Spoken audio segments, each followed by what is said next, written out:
आज के क्लास में आज मैं कक्षा 10वीं के विद्यार्थियों को अध्याय 2 के प्रश्नावली 2 के आगे के प्रश्नों को बताने जा रहा हूं। तो चलो शुरू करते हैं। तो अगला प्रश्न क्या है? अगला प्रश्न जहां से हमें पढ़ना है वो है 15 किलोग्राम चाय व 17 किलोग्राम कॉफी का मूल्य 183 तथा 25 किलोग्राम चाय व 13 किलोग्राम कॉफी का मूल्य 213 रुपया है।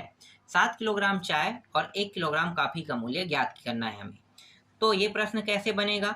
तो ये जो प्रश्न है इसको हम प्रश्नावली जो एक हमने हल किया था ना, जिसमें हमने क्या किया था, उस प्रश्न में हमने समीकरण बनाया था। तो सेम टू सेम इसमें भी पहले समीकरण बनाएंगे, उसके बाद हम इसको हल करेंगे। तो चलो पहले समीकरण बनाते हैं। तो यहाँ पे दो चीजों का जिक्र हुआ है, एक चाय का और एक कॉफी का। तो हम चाय और कॉफी के मूल्य को क्या मान लेते हैं? एक्स और वाई मान लेते हैं। तो यहाँ पे लिखो, माना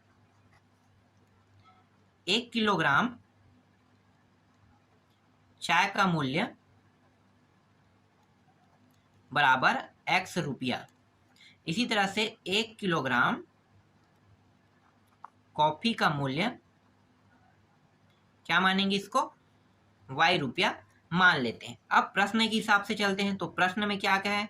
तो प्रश्नानुसार प्रश्न में क्या है? 15 किलोग्राम चाय और 17 किलोग्राम कॉफी। तो 15 और 17 क्या होगा? 15 किलोग्राम चाय, और चाय के मूल्य को हमने क्या माना है? एक्स। तो 15 के साथ क्या हो जाएगा? एक्स का गुणा हो जाएगा। तो ये हो जाएगा 15x। क्यों कर रहे हैं ऐसा? 15 किलोग्राम चाय मतलब 1 किलोग्राम को हमने x माना है, तो 15 किलोग्राम को क्या करेंगे? 15x मानेंगे। इसी तरह से 17 किलोग्राम कॉफी, तो 17, तो 1 किलोग्राम कॉफी को हमने क्या माना है? y। तो 17 किलोग्राम को क्या करेंगे? 17y लिखेंगे। और दोनों को खरीदने में कितना रुपया देना पड़ रहा है? दोनों को खरीदने में 183 रुपया देना पड़ा है। तो ये हो गया पहला समीकरण। अब दूसरा समीकरण निकाल लेते हैं। दूसरा समीकरण देखो, आगे पढ़ेंगे तो दूसरा समीकरण भी बन जाएगा। फिर कह रहा है 25 किलोग्राम चाय, तो मतलब 25x हो जाएगा। और क्या कह रहा है? 13 किलोग्राम कॉफी, मतलब 13y। दोनों को खरीदने में कितना रुपया देना पड़ा है? 213। ये रहा दूसरा आपका समीकरण निकल गया। देखो बहुत ही आसानी से समीकरण 1 और समीकरण 2 प्राप्त हो गया। अब बस हम क्या करेंगे? अब इसको हल करेंगे। तो चलो हल कर देते हैं। तो ये जो प्रश्न है इसको मैं हल करने वाला हूं विलोपन विधि से। तो यहां पे हम लिख लेते हैं विलोपन विधि से। इससे पहले वाले जो प्रश्न क्रमांक 4 था उसको मैंने पूरा प्रतिस्थापन विधि से हल किया। तो मैंने आपको प्रतिस्थापन विधि सिखा दिया। अब मैं आपको सिखाने वाला हूं विलोपन विधि। तो अच्छे से देखना विलोपन विधि से कैसे हल करते हैं। विलोपन विधि क्या होता है? तो देखो विलोपन विधि में हमेशा हमें यहाँ पे देखो, यहाँ पे x चर राशि, यहाँ पे y चर राशि, यहाँ पे x चर, यहाँ भी y चर राशि। तो हम क्या करेंगे? इन दोनों चरों में से किसी एक चर के मान को बराबर करेंगे। तो हम यहाँ पे सिर्फ x को बराबर करते हैं। ठीक है, x के मान को बराबर करना है हमें। तो यहाँ पे देखो ये 15 है और ये 25 है। क्या दोनों बराबर है? नहीं है। तो हम क्या करेंगे? इसे बराबर करेंगे। अगर मान लो यहाँ पे 15 है तो यहाँ भी 15 होना चाहिए, यहाँ पे 25 है तो यहाँ भी 25 होना चाहिए, तभी ये हल हो सकते हैं विलोपन विधि में। लेकिन ये हल नहीं हो रहा है। क्यों हल नहीं हो रहा है? क्योंकि यहाँ पे 15 है और यहाँ पे 25 है। तो इसको सबसे पहले हमें बराबर करना होगा। तो बराबर करने का तरीका क्या है कि ये जो सामने में जो 25 दिया है ना, इसका गुणा इस पूरे पद के साथ कर देंगे। तो ये रहा 25 का गुणा हो जाएगा पूरे पद के साथ। इसी तरह से यहाँ पे जो ये 25 दिया है, इसके साथ ये जो 15 है ना, इसका गुणा हम इस पूरे पद के साथ कर देंगे। तो ये हो गया 15 का गुणा, इस तरह से कर देंगे।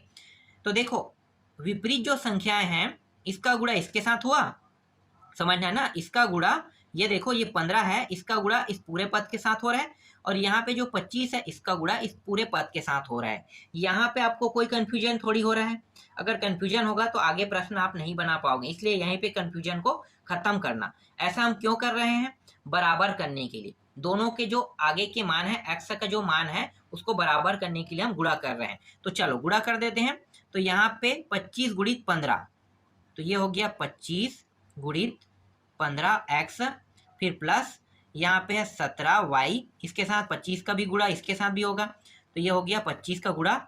फिर यहाँ पे क्या है? 183, इसके साथ भी 25 का गुणा होगा। 25 का गुणा जो है हम सिर्फ इसके साथ बस नहीं करेंगे, हम इसके पूरे पद के साथ करेंगे। इसी तरह से 15 का गुणा भी इस पूरे पद के साथ करेंगे। तो यहाँ पे हो गया 15 गुणित, यहाँ पे कितना है? 25x है, प्लस यहाँ पे है 13y गुणित 15 बराबर 213 गुणित ये रहा 15। यहाँ पे 25 और 15 को गुणा कर लेते हैं, तो 25 गुणित 15 कितना होगा 375। तो ये हो गया 375 और यहाँ पे क्या है x दिया हुआ है। फिर यहाँ पे क्या लगा हुआ था, प्लस लगा हुआ था। और 17 गुणित कितना करेंगे 25 करेंगे, तो ये हो जाएगा 425 हो जाएगा। और यहाँ पे क्या है y है। इसके बाद इन दोनों को भी गुणा कर लेते हैं, तो 183 गुणित हम कितना करेंगे 25 करेंगे, तो ये आ जाएगा 4575 आ जाएगा। इसी तरह से इसको भी गुणा कर लेते हैं, तो ये दोनों गुणा होकर कितना होगा 375 x प्राप्त हो जाएगा, ये प्लस हो गया।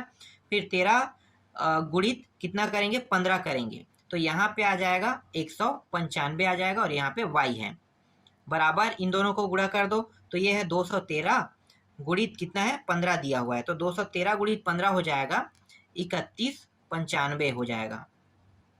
इस तरह से अब हम क्या करेंगे, दोनों को देखो क्या करना है, हमें दोनों को घटा देना है। तो यहाँ पे आपको लिखना होगा, यहाँ पे मैं एक चीज भूल गया हूँ, कहाँ पे हमें लिखना था और मैं भूला क्या चीज हूँ। तो देखो ये वाला जो बीच जो खाली जगह है ना, यहाँ पे आपको लिखना है। यहाँ पे क्या लिखना है, यहाँ पे आपको लिखना है, ये खाली जगह में मैं यहाँ पे साइड से लिख लेता हूँ। समीकरण 1 में हम कितना को गुणा कर रहे हैं 25 का, तथा समीकरण जो 2 है इसमें हम कितना का गुणा कर रहे हैं 15 का। समीकरण 1 में 25 का, समीकरण 2 में 15 का गुणा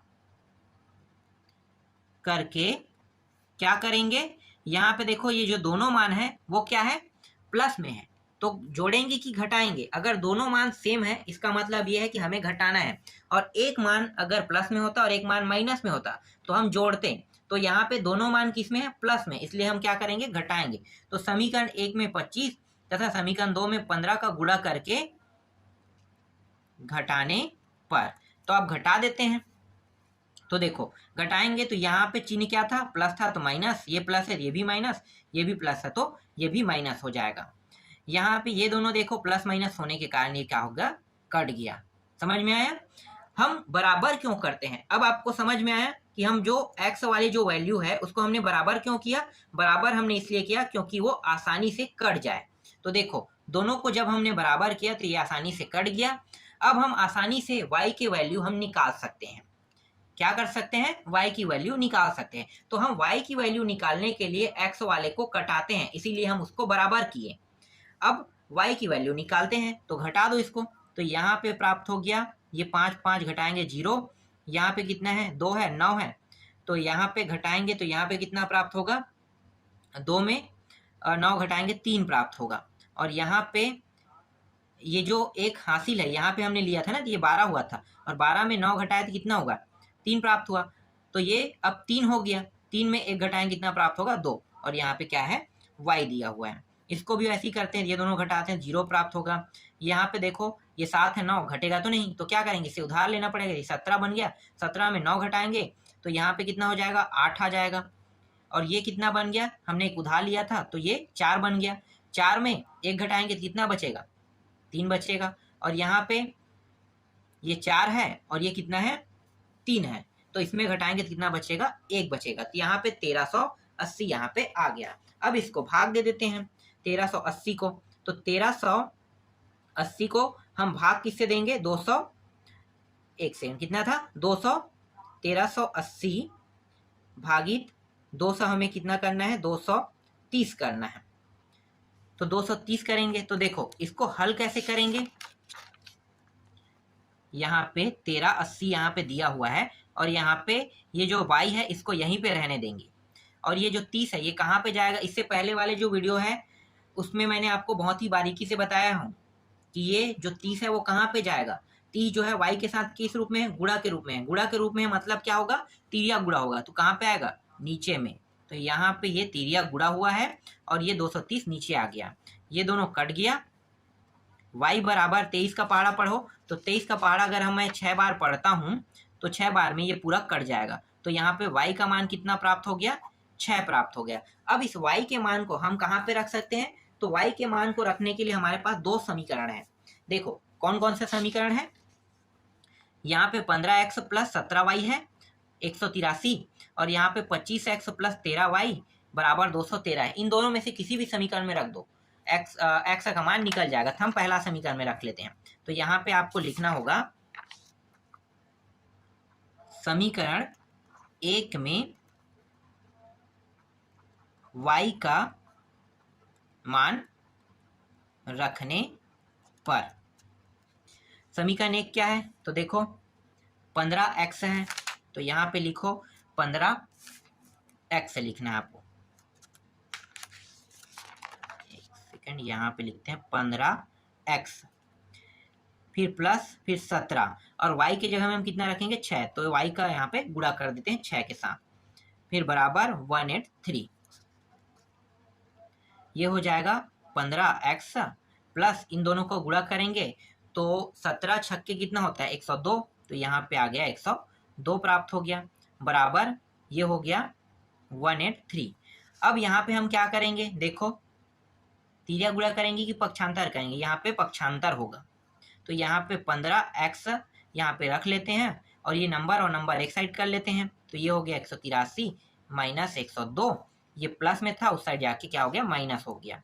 तो यहाँ पे बचेगा क्या 15x बचेगा, और यहाँ पे इन दोनों को घटाएंगे तो 3 में 2 घटाएंगे तो 1 होगा, यहाँ पे हो गया 8, ये दोनों शून्य प्राप्त हो गया, मतलब 81 हमारे पास मान यहाँ पे प्राप्त हुआ। अब यहाँ पे x बस को यहीं पे रखते हैं और 15 को उस साइड ले जाएंगे तो क्या होगा, 15 को उस साइड ले जाएंगे तो 15 जो है वो क्या होगा नीचे आ जाएगा। क्यों नीचे आ रहा है, क्योंकि ये 15 जो है इसके साथ x के साथ गुणा के रूप में है, तो इसका मतलब ये है कि यहाँ पे तिर्या गुणा नियम लागू होगा। तो x का मान यहाँ पे कितना प्राप्त हो रहा है 81/15 प्राप्त हो रहा है। कट रहा है तो कटा देते हैं, तो ये हो जाएगा 3 पंचे 5 बार में कट गया, और ये कट रहा है 3 दूनी, और यहाँ पे 2 और 1 3 सत्ते, तो ये 3 से कितने बार में कट गया 27 बार में कट गया। अभी भी इसका आंसर नहीं निकला है, तो इसको हम दशमलव पॉइंट में निकाल लेते हैं। चलो 5 से भाग दे देते हैं, तो ये हो जाएगा 5 पंचे 25, 2 बचा है, और 5 पंचे 25 2, तो यहाँ पे दशमलव लगा देते हैं और वो 20 बन गया, तो 5 चौके तो 5 यहाँ पे 4 प्राप्त हो गया। तो x का मान कितना प्राप्त हुआ 5.4 x का मान यहाँ पे प्राप्त हुआ। यहाँ तक समझ में आया। चलो अब क्या करना है हमें, अब हमें प्रश्न में कहा था कि 7 किलोग्राम चाय और 1 किलोग्राम कॉफी का मूल्य निकालने के लिए कहा था। तो यहाँ पे हम लिख लेते हैं 7 किलोग्राम चाय मतलब 7x और 1 किलोग्राम कॉफी मतलब 1y, दोनों का मूल्य निकालते हैं। तो 7 किलोग्राम चाय 7 किलोग्राम चाय और 1 किलोग्राम कॉफी, तो रख देते हैं। तो 7 किलोग्राम चाय मतलब 7 गुणित इसके साथ गुणा करेंगे किसका 5.4 का, और 1 किलोग्राम कॉफी मतलब 1 गुणित 6। y का मान कितना प्राप्त किए थे, देखो y का मान 6 है और x का मान कितना है 5.4, तो दोनों को यहाँ पे हमने रख लिया। आगे हल करें तो इन दोनों को गुणा करेंगे, तो यहाँ पे हो गया 7 चौक 28 का, यहाँ पे 8 2 हासिल आ गया, और 7 पंचे 35 और 2 कितना हो गया 37, ये हो गया 37। अब दशमलव देखो कितने संख्या के बाद लगा है, तो एक संख्या के बाद दशमलव, तो यहाँ पे एक संख्या के बाद यहाँ पे दशमलव लगा देंगे, और प्लस 6। अब इन दोनों को जोड़ दो, तो ये हो जाएगा 37 और प्लस 6 कितना हो जाएगा 43, तो ये हो गया 43, और दशमलव कितना है 8 है। यही क्या है इसका आंसर है। समझ में आया। तो इस तरह से आपको बनाने हैं प्रश्नों को। चलो आगे देखते हैं। अब देखो छठवां प्रश्न, देखो छठवां प्रश्न में क्या दिया हुआ है। छठवां प्रश्न में दिया हुआ है एक व्यक्ति, यहाँ पे छठवां प्रश्न में एक व्यक्ति के पास कुछ कबूतर व कुछ गायें हैं जिनकी आंखों की संख्या 120 तथा पैरों की संख्या 180 है। बताइए व्यक्ति के पास कितनी गाय व कबूतर है, ये हमें बताना है इस प्रश्न में। तो चलो हम क्या करेंगे, यहाँ पे किन किन चीजों का जिक्र हुआ है। एक तो हुआ है यहाँ पे कबूतर और दूसरा है गाय। तो आपको कबूतर और गाय को कुछ मानना होगा। तो यहाँ पे मैं कबूतर और गाय को कुछ मान लेता हूं। तो यहाँ पे आप लिखो माना कबूतरों की संख्या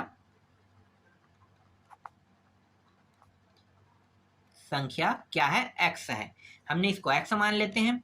और गायों की संख्या जो है इसको हम मान लेते हैं y मान लेते हैं। कबूतरों की संख्या को हमने x माना और गायों की संख्या को हमने क्या माना, y माना। अब प्रश्न में क्या कहा है कि प्रश्न में कहा है कि एक व्यक्ति के पास कुछ कबूतर व कुछ गायें हैं जिनकी आंखों की कुल संख्या 120 है। अब यहाँ पे आपको सोचना है, क्या सोचना है कि यहाँ पे आंखों की संख्या का बात कर रहा है। तो एक कबूतर के पास कितने आंख होते हैं, 2 आंख, और एक गाय के पास कितने आंख होते हैं, 2 आंख। तो दोनों के पास 2-2 आंख होते हैं। तो मतलब क्या है कि गायों की आंखों की कबूतरों की आंखों की संख्या कितनी है, 2 है, मतलब 2x। देखो कबूतरों की संख्या को हमने क्या माना था, x माना था ना, तो इसके पास 2 आंख है तो 2x हो गया। इसी तरह से गाय के पास भी 2 आंख है तो गाय को हमने क्या माना था, y, तो गाय के पास भी 2 आंख, इस तरह से। और दोनों को मिलाकर कुल जो उनकी आंखें हो रहा है वो हो रहा है 120 हो रहा है। तो इस तरह से पहला समीकरण बन गया। यहां तक आपको समझ में आया। अब दूसरा समीकरण निकालते हैं। दूसरा समीकरण कैसे निकालेंगे, दूसरा समीकरण आगे जब प्रश्न पढ़ोगे तो वहां से आपको मिल जाएगा। तो देखो आगे क्या पढ़ना है हमें, पैरों की कुल संख्या 180 कह रहा है। अब पैरों की कुल संख्या 180, तो कबूतर के पास कितने पैर होते हैं, कबूतर के पास 2 पैर होते हैं। जितने भी उड़ने वाले पक्षी हैं उनके 2 पैर होते हैं, मतलब कबूतर के पास 2 पैर। तो यहाँ पे हो जाएगा 2x। और गाय के कितने पैर होते हैं, भाई गाय के 4 पैर होते हैं, मतलब 4y हो जाएगा। दोनों मिला के कुल जो पैरों की संख्या है वो है 180 है। ये रहा दूसरा समीकरण। पहला और दूसरा समीकरण निकालने में कोई डाउट है आपको, नहीं होना चाहिए। ठीक है, मैंने यहाँ पे आपको यही चीज बार बार समझा रहा हूँ कि किस तरह से आप इसे सेंस करके निकाल सकते हो। तो चलो अब आगे हल करते हैं। अब इसको भी विलोपन विधि से हल कर लेते हैं। तो विलोपन, यहाँ पे लिखो विधि से। विलोपन विधि क्या होता है, विलोपन विधि से हम इन दोनों के, देखो चर राशि क्या है, यहाँ पे एक्स वाई, यहाँ पे एक्स वाई, लेकिन हम सिर्फ एक्स एक्स को देखते हैं। तो देखो दोनों में एक्स एक्स में देखो दोनों का मान सेम है कि नहीं, तो यहाँ पे देखो दोनों का मान सेम है। तो हम क्या इसके साथ किसी संख्या का गुणा करेंगे, नहीं। कब गुणा करते हैं, जब मान सेम नहीं होता है तब हम गुणा करते हैं। तो यहाँ पे मान तो सेम है, तो मान सेम है तो क्या हम इसके साथ गुणा करेंगे, नहीं करेंगे। तो अब हम क्या करने वाले हैं, पहला स्टेप हमारा ये होता है कि मानों को बराबर करना, लेकिन ये पहले से बराबर है तो हम अब कुछ नहीं करने वाले इसमें। दूसरा हमारा क्या है कि दूसरा हमें इसमें देखना है कि किसमें प्लस है किसमें माइनस है। तो देखो दोनों में प्लस है, तो दोनों में प्लस है, इसका मतलब क्या है कि घटाएंगे। अगर इसमें एक में प्लस होता और एक में माइनस होता तो क्या करते, जोड़ते। लेकिन यहाँ पे क्या है, दोनों में प्लस है, इसलिए इसको क्या करेंगे, घटाएंगे। तो यहाँ पे लिखो समीकरण 1 और 2 को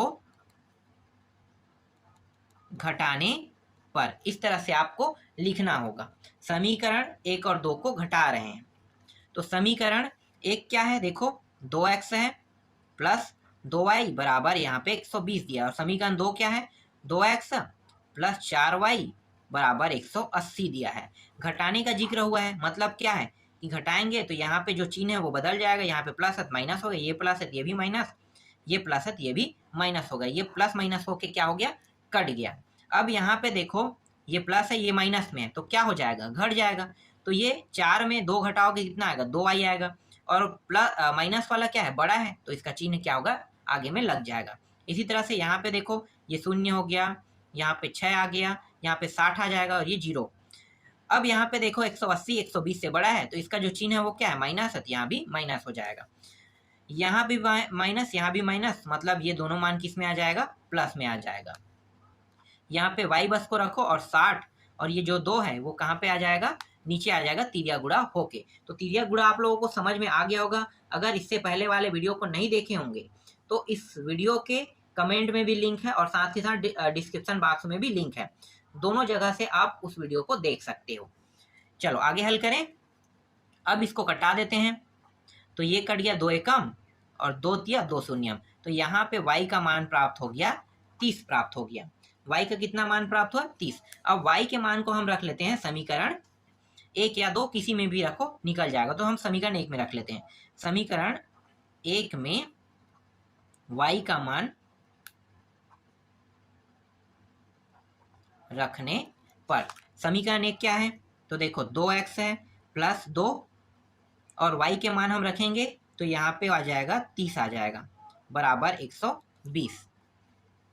आगे हल करेंगे तो ये हो जाएगा 2x, इन दोनों को गुणा करेंगे तो कितना हो जाएगा 30 दूनी 60, यहाँ पे 60 आ गया। इसके बाद बराबर यहाँ पे करेंगे और ये हो गया 120। ये जो 60 है ये इस साइड चला जाएगा तो क्या होगा, पक्षांतर होगा, तो ये चिन्ह जो है वो परिवर्तन होके क्या हो जाएगा, माइनस हो जाएगा और यहाँ पे आ गया 2x। ये हो गया 2x बराबर, यहाँ पे घटाएंगे तो 120 में 60 घटाएंगे तो सिर्फ 60 ही बचेगा। यहाँ पे क्या हुआ था, पक्षांतर हुआ था, यहाँ पे आ गया 60। यहाँ पे जो 2 है x के साथ चिपका हुआ है तो इसको अलग कर लेते हैं, तो ये हो जाएगा 60/2 हो जाएगा। यहाँ पे क्या हुआ है, यहाँ पे हुआ है तिर्या गुणा, यहाँ पे क्या हुआ है, तिर्या गुणा, तो यहाँ पे x का मान हो जाएगा 2 एकम 2 तीसम, तो 30 बार में कट गया, तो यहाँ भी x का मान कितना प्राप्त हुआ, 30 प्राप्त हुआ। तो y का मान भी 30 और x का मान भी 30 यहाँ पे प्राप्त हो रहा है। अब यहाँ पे हमें क्या बताना है इस प्रश्न में, इस प्रश्न में हमें बताना है कि व्यक्ति के पास कितने गाय व कितने कबूतर है, ये हमें बताना है। तो कितने गाय और कितने कबूतर हैं, तो व्यक्ति के पास 30 गाय और 30 कबूतर है, तो यहाँ पे लिखो व्यक्ति के पास 30 कबूतर व 30 गाय है। समझ में आ गया, इस तरह से आपको प्रश्न को बनाने थे। चलो नेक्स्ट प्रश्न देखते हैं। 7वां प्रश्न क्या है, 7वां प्रश्न देखो, 7वां प्रश्न में लिखा हुआ है एक थैले में 50 पैसे और 25 पैसे के कुल 94 सिक्के हैं। यदि थैले में कुल 29.75 रुपये है तब बताइए कि थैले में 25 पैसे और 50 पैसे के सिक्कों की संख्या कितनी है। तो हमें यहाँ पे बताना है सिक्कों की संख्या बताना है, 25 पैसे के कितने सिक्के हैं और 50 पैसे के कितने सिक्के हैं ये हमें बताना है। तो यहाँ पे हम क्या करेंगे, 25 और 50 पैसे के सिक्कों को कुछ मान लेते हैं, तो यहाँ पे लिखो माना 25 पैसे के सिक्कों की संख्या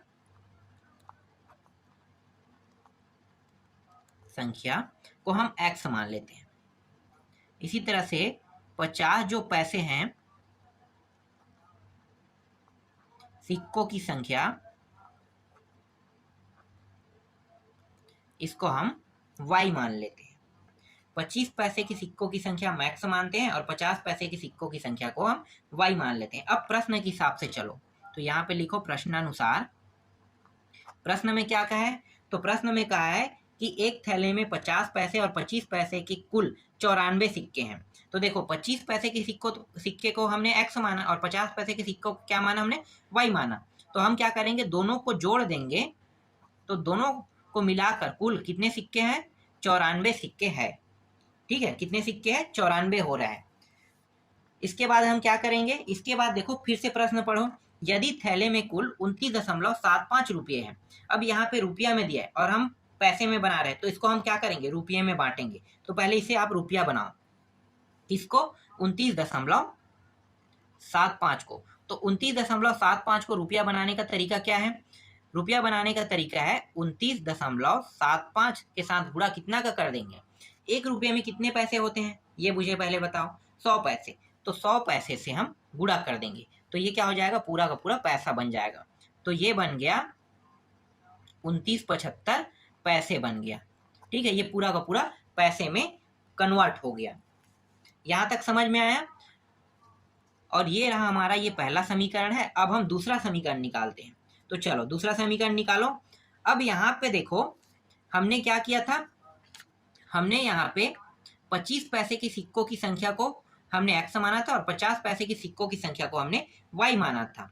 तो अब हम क्या करेंगे, ये जो 25 पैसे की सिक्कों की संख्या है ना, इसके साथ 25 का गुणा कर देंगे और 50 पैसे के सिक्कों के साथ 50 का गुणा कर देंगे, तो दोनों मिलाकर हमें कितना प्राप्त हो जाएगा, 29.75 पैसे हमें प्राप्त हो जाएगा। तो वैसे ही करो, तो ये 25x हो गया प्लस 50y हो गया और दोनों को मिलाकर हमारे पास 29.75 पैसे है। ये दूसरा समीकरण यहाँ पे हमें मिल गया। समझ में आया, पहला समीकरण और दूसरा समीकरण।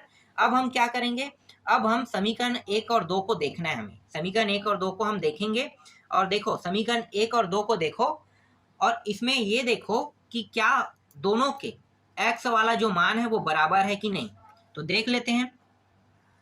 तो ये समीकरण 1 और 2 है, यहाँ पे x है और यहाँ पे 25x है, दोनों बराबर नहीं है। तो क्या करेंगे, बराबर करेंगे।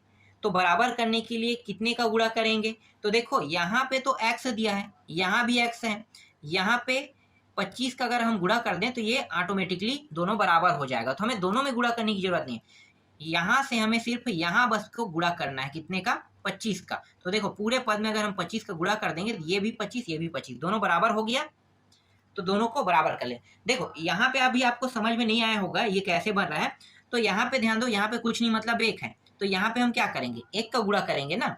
लेकिन यहाँ पे कितना है, 25 है, तो यहाँ पे 25 का गुणा और यहाँ पे 1 है, तो इसके साथ 1 का गुणा कर देंगे। इस तरह से ये प्रश्न बनते हैं, ध्यान देना। चलो मैं आपको ऐसे ही करके दिखाता हूँ। तो यहाँ पे मैं 25 का गुणा करता हूँ तो ये हो जाएगा, यहाँ पे पहले लिखो समीकरण 1 में कितने का गुणा करेंगे, 25 का, तथा समीकरण 2 में कितने का गुणा करेंगे, 1 का। 1 का गुणा करके क्या करेंगे, जोड़ेंगे कि घटाएंगे। तो दोनों मान किस में है, प्लस में है, तो घटाएंगे। घटाने पर 25 का गुणा कर देते हैं तो ये हो जाएगा 25x,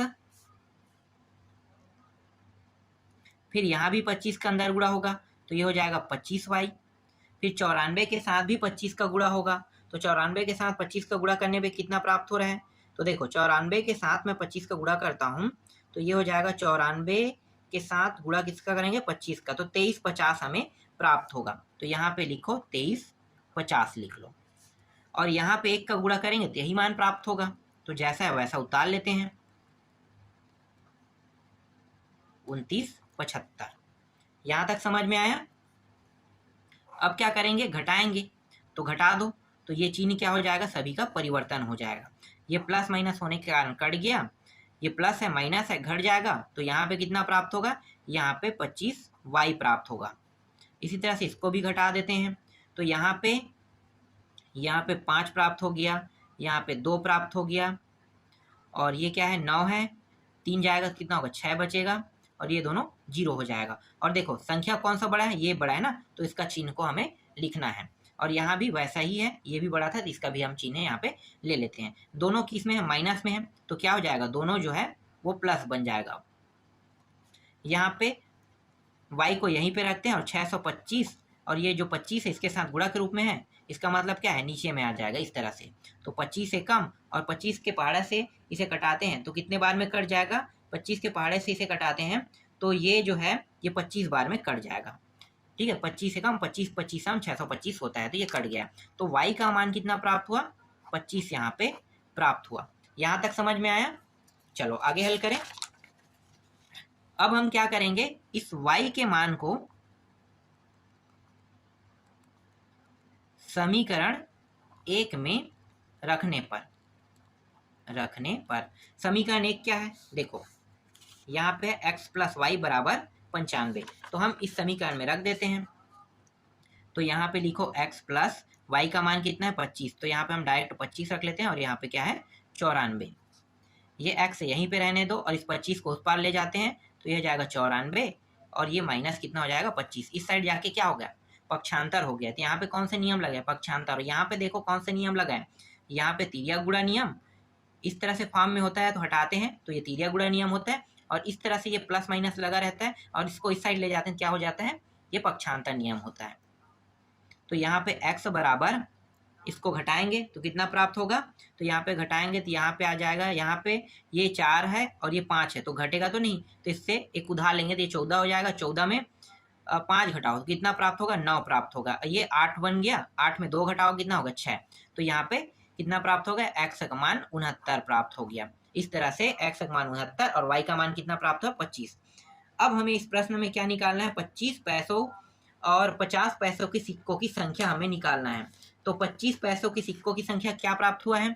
देखो 69 प्राप्त हुआ है, और 50 पैसे सिक्कों की संख्या कितना प्राप्त हुआ है? 25। तो यहाँ पे लिख लो 25 पैसे के सिक्कों की संख्या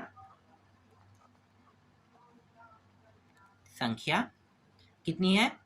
69, तथा 50 पैसों या 50 पैसे के सिक्कों की संख्या 50 पैसे की सिक्कों की संख्या कितनी है? y का मान कितना है? 25 है। यही क्या है? इसका आंसर है। तो देखो ये भी प्रश्न बन गया। चलो अब नेक्स्ट प्रश्न देखते हैं।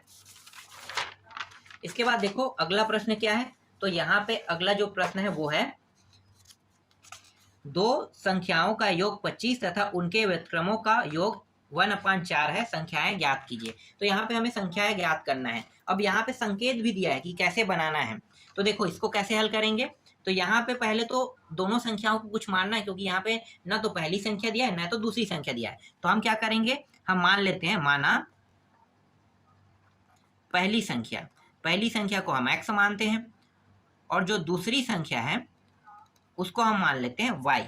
पहली संख्या को हमने x माना और दूसरी संख्या को क्या मान लेते हैं? y मान लेते हैं। अब प्रश्न क्या कह रहा है? दो संख्याओं का योग कह रहा है, कितना है? 25। तो इन दोनों को जोड़ दो, तो x प्लस y बराबर कितना प्राप्त हुआ? 25। ये पहला समीकरण हमें मिल गया। अब क्या कह रहा है? आगे प्रश्न में कह रहा है कि इन्हीं दोनों संख्याओं का व्युत्क्रम, मतलब व्युत्क्रम का मतलब क्या होता है? 1/x हो जाना। ये x जो है वो 1/x बन गया, और ये y जो है 1/y बन गया है। ये व्युत्क्रम कहलाता है। अब इन दोनों का भी योग करेंगे, तो यहाँ पे 1/x प्लस 1/y, इन दोनों का योग करने पर इसका जो योग होगा वो 1/4 आ जाएगा। अब इसको हल कर लेते हैं। तो देखो नीचे के दोनों के हर बराबर नहीं है, तो बराबर करने का तरीका क्या है कि ये जो x है इसका ऊपर नीचे यहाँ पे गुणा करेंगे, ये जो y है इसका ऊपर नीचे यहाँ पे गुणा करेंगे। तो ये y का करते हैं, तो ये हो गया y, और यहाँ पे x और y हो जाएगा, प्लस इस x का करेंगे तो ये x, और इसके साथ होगा तो x और y आ जाएगा। और यहाँ पे क्या दिया है? 1/4 दिया हुआ है। यहाँ पे देखो दोनों के मान क्या हो गए? बराबर हो गया। अब मतलब हर जो है हमारा बराबर हो गया। तो हम क्या कर सकते हैं, अब हम यहाँ पे हर को एक बार लिख लेते हैं। इसे हम कहते हैं लघुत्तम। एक्स वाई हमारा लघुत्तम आ गया। यहाँ पे y प्लस एक्स हो गया बराबर 1/4 हो गया। अब यहाँ पे देखो x प्लस वाई का मान कितना है? 25। तो समीकरण 1 से हम यहाँ पे x और y के मान को रख देते हैं। तो x y के जगह पे क्या आ जाएगा? 25 आ जाएगा, और यहाँ पे क्या है? x y है, और यहाँ पे 1/4 है। ये जो x y है इसको हम ऊपर ले जाते हैं, तिर्यक गुणा होकर ऊपर चला जाएगा। और ये जो 4 है इसको भी हम ऊपर ले जाते हैं इसके साथ। मतलब ये जो संख्या है इसको संख्या साइड में ले जाते हैं और इसको एक साइड में कर लेते हैं, दोनों अलग अलग साइड में हो जाएगा। तो यहाँ पे ये हो जाएगा 25 × 4 कितना होता है? 100 होता है। और यहाँ पे एक्स वाई बराबर 1 बराबर कितना होता है? एक्स वाई ही होगा गुणा होने पर। तो यहाँ पे एक्स वाई का मान कितना आ गया? एक्स वाई का मान यहाँ पे प्राप्त हो गया हमें 100 यहाँ पे प्राप्त हो गया। अब हम क्या करेंगे? अब हम संकेत का उपयोग करेंगे। तो यहाँ पे लिखो हम जानते हैं जो संकेत दिया है ना उसको उठा रहे हैं। अब तो संकेत क्या दिया है प्रश्न में? x माइनस वाई का वर्ग दिया है, बराबर दिया हुआ है x प्लस वाई दिया है, और इसका भी वर्ग दिया है -4xy दिया है। इसका हम अब उपयोग कर रहे हैं। तो यहाँ पे x माइनस वाई का वर्ग जैसा है वैसा रहेगा, और x प्लस वाई का मान कितना है? तो देखो x और y का मान कितना है? समीकरण 1 से देखो 25 है। तो यहाँ पे समीकरण 1 से इसका मान 25 लिख लेते हैं, और 25 का यहाँ पे क्या है? वर्ग है, तो यहाँ पे वर्ग हो जाएगा -4। और x और y का मान कितना है? तो देखो ये समीकरण 2 दे दो, तो समीकरण 2 से x y का मान रखेंगे तो यहाँ पे 100 रख देंगे। आगे हल करेंगे तो 25 × 25 कितना होता है? 625, और ये 4 × 100 कितना होगा? 400 हो जाएगा। और यहाँ पे x माइनस वाई है और इसका वर्ग दिया हुआ है। आगे इसको हल करते हैं तो यहाँ पे बचेगा 225, घटाएंगे 625 में 400 को तो 225 आएगा, और x माइनस वाई और ये रहा वर्ग। यहाँ से मैं वर्ग हटाता हूँ, ठीक है? तो क्या हो जाएगा? x माइनस वाई इस तरह से बन जाएगा, और यहाँ पे वर्ग हटाने पर यहाँ पे 225 के ऊपर में क्या लग जाएगा, अंडर रूट लग जाएगा। तो ये हो जाएगा 225 वर्गमूल के अंदर आ गया। अब ये वर्गमूल के अंदर आ गया तो वर्गमूल से इसे निकालने का तरीका क्या है, तो वर्गमूल से निकालने का एक ही तरीका है, गुणनखंड करना। ये गुणनखंड होता है 2 2 5। तो ये कितने से भाग जा सकता है, सिर्फ ये 5 से ही भाग जा सकता है। क्यों, क्योंकि पीछे में क्या है 5 दिया है, तो 5 से भाग कर दो। तो 5 चौके 5 पंचे, फिर 5 से जाएगा, 5 निया, फिर अब ये 5 से नहीं जा सकता, अब किससे जाएगा, 3 से जाएगा। तो 3 से कर देते हैं। तो यहाँ पे देखो 3 किया, फिर 3 एकम। तो इसका गुणनखंड कितना प्राप्त हुआ, इसका गुणनखंड प्राप्त हुआ 5 गुणित 5 गुणित 3 गुणित 3। और यहाँ पे x माइनस वाई दिया हुआ है। यहाँ पे जोड़ा बना लो, जोड़ा बनाएंगे तो इस जोड़े से 5 बाहर प्राप्त हुआ और इस जोड़े से 3 बाहर हो गया, और यहाँ पे x माइनस वाई। तो x माइनस वाई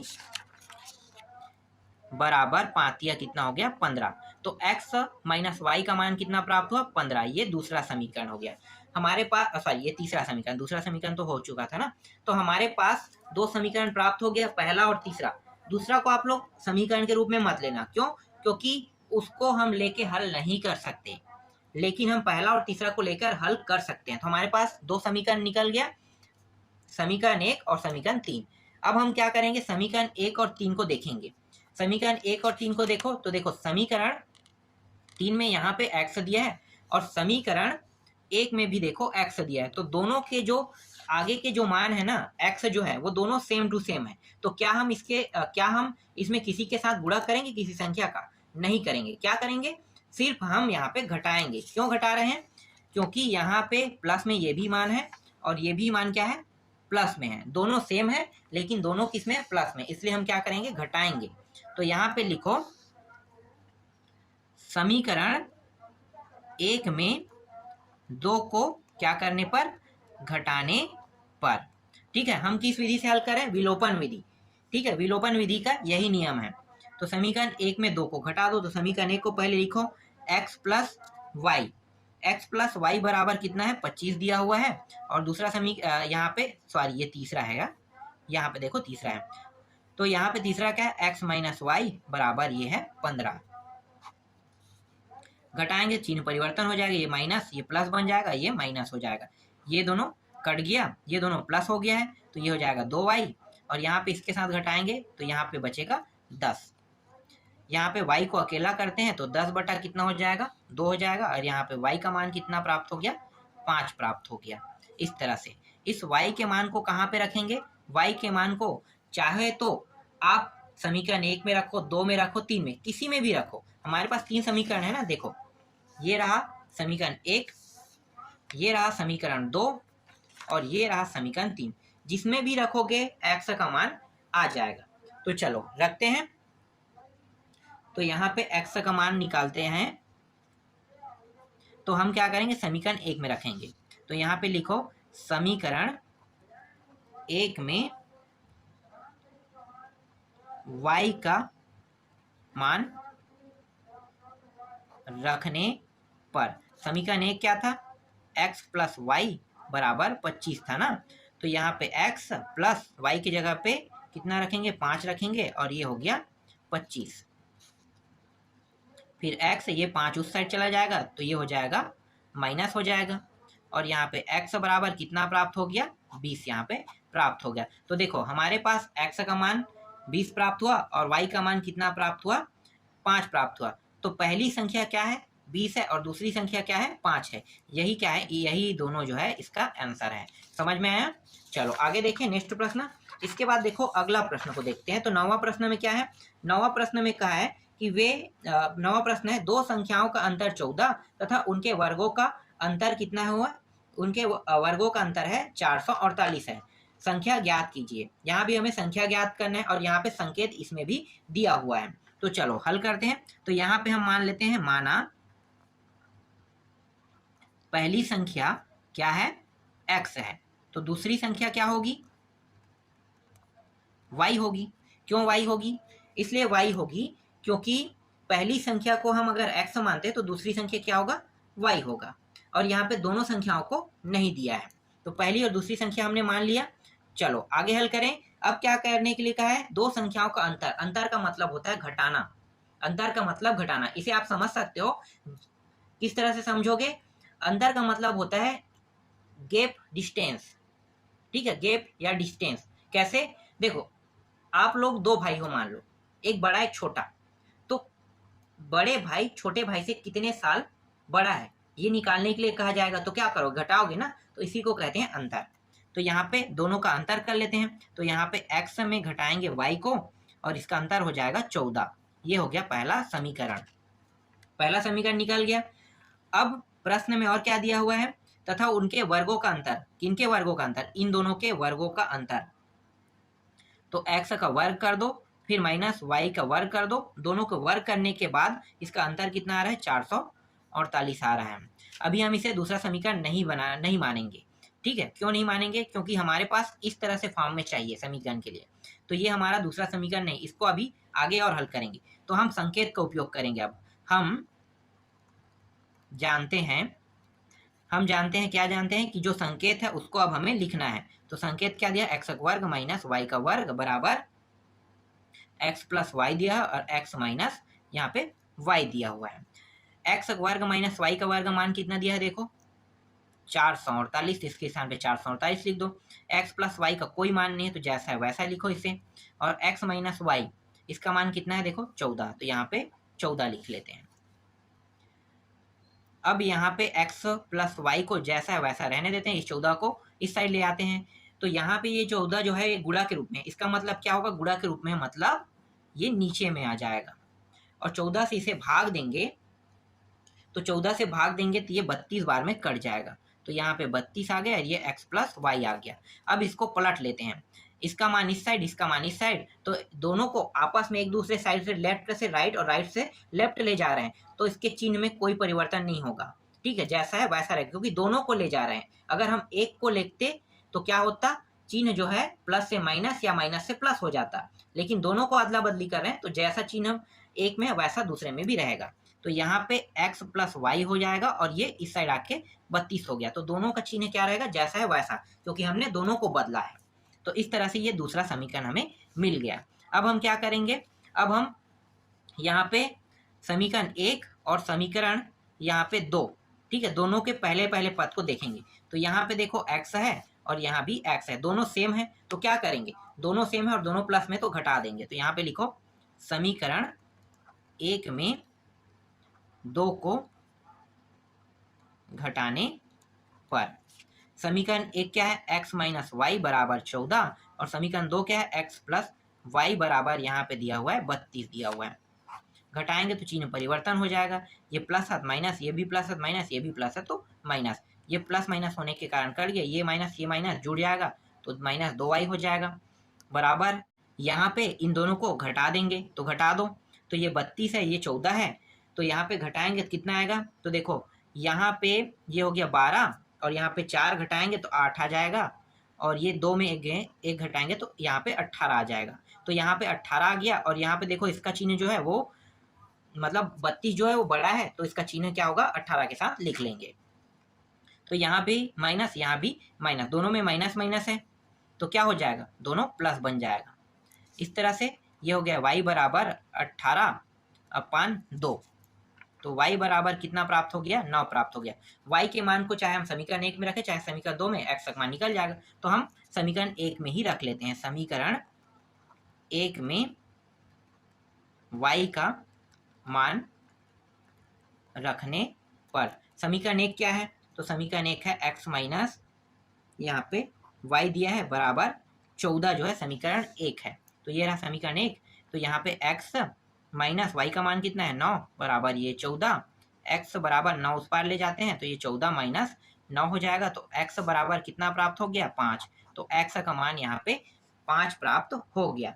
अब पहली संख्या क्या है, तो पहली संख्या है 5 और दूसरी संख्या क्या है, 9, यही क्या है इसका आंसर है। बाकी प्रश्नों को हम आपको दूसरे वीडियो में बताएंगे, जितना बच गया है उसको नेक्स्ट वीडियो में आपको कंप्लीट करा देंगे।